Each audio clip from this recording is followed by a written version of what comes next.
Assalamualaikum warahmatullahi wabarakatuh. Alhamdulillahirabbil alamin wa bihi nasta'in ala umuri dunya.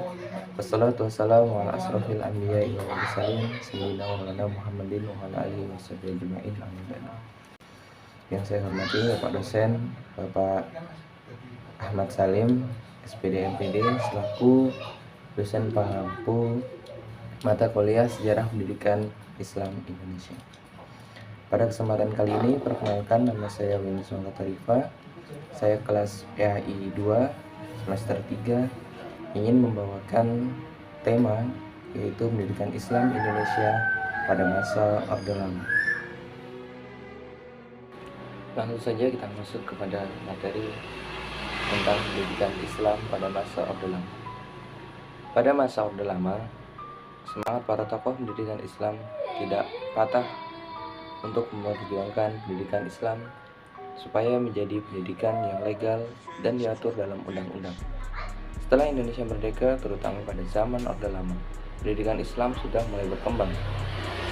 Hal tersebut dibuktikan bahwa pemerintah khususnya pada masa Orde Lama atau Orla sangat memperhatikan pendidikan, khususnya dalam pendidikan Islam.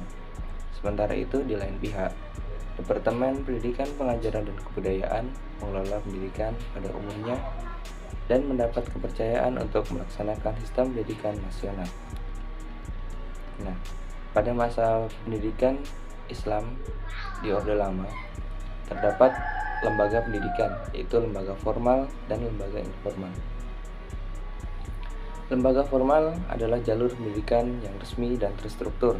Selain itu, pendidikan formal juga memiliki jenjang yang terdiri dari pendidikan dasar, menengah, dan pendidikan tinggi. Lembaga pendidikan formal yaitu salah satunya adanya madrasah yang terdiri dari madrasah ibtidaiyah dengan lama pendidikan 6 tahun, kemudian madrasah sanawiyah pertama pendidikan selama 4 tahun, dilanjutkan dengan madrasah sanawiyah atas pendidikan 4 tahun, lalu madrasah sanawiyah negeri pendidikan 3 tahun, dan yang terakhir adalah perguruan tinggi. Selain lembaga formal, ada juga lembaga non-formal. Lembaga non-formal adalah pendidikan tidak resmi yang dilaksanakan secara terencana, sistematis, fleksibel, dan berlangsung di luar sistem pendidikan formal. Pendidikan non-formal pada masa Orde Lama yaitu salah satunya pendidikan diniyah dan pondok pesantren. Kemudian adanya majelis taklim, dan yang terakhir adanya TPA.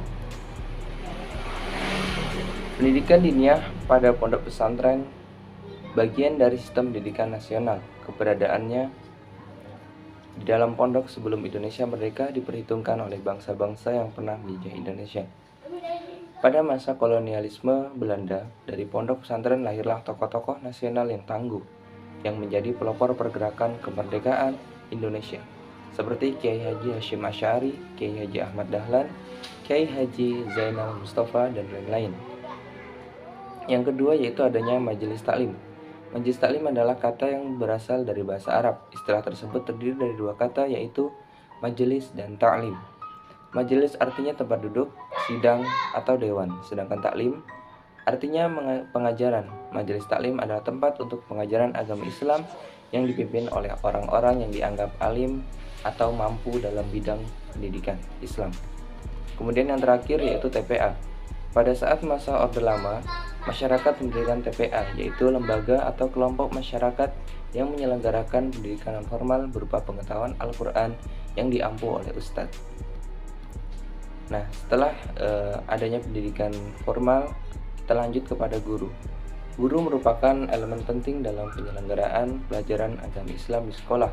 Guru yang dibutuhkan adalah mereka yang memiliki kompetensi dalam bidang yang diajarkan.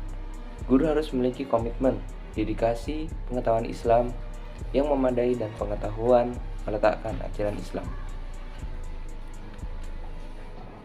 Adanya guru di dalam masa Orde Lama biasa disebut dengan istilah kiai, syekh, tuan guru. Di pesantren guru sering dihormati, biasanya dipanggil yai. Untuk guru-guru biasa atau seorang guru muda biasa dipanggil kang atau artinya kakak dalam bahasa Indonesia, dan jika sudah menikah dan punya anak biasa dipanggil dengan pak. Kemudian kondisi murid.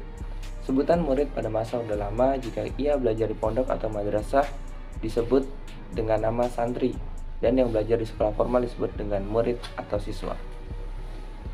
Kita masuk kepada kurikulum.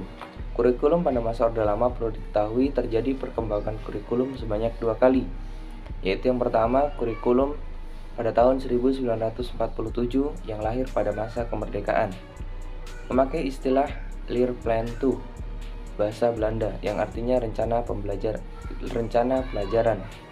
Kemudian diubah pada kurikulum 1964 yang merupakan penyempurnaan kurikulum 1947 dengan nama Rencana Pendidikan Sekolah Dasar 1964.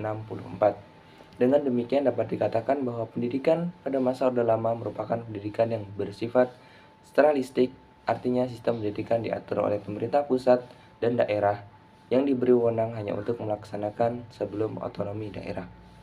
Demikian materi yang dapat saya sampaikan. Apabila terdapat banyak kesalahan dan kekeliruan, itu datang dari diri saya sendiri, dan jika ada benarnya datang dari Allah Subhanahu wa Ta'ala. Terima kasih telah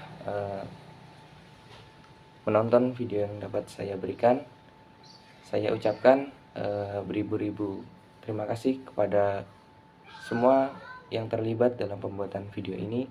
Adapun kritik dan saran sangat saya harapkan agar dapat membangun mutu pendidikan selanjutnya. Saya Bani Swanggatorifa, izin undur diri. Assalamualaikum warahmatullahi wabarakatuh.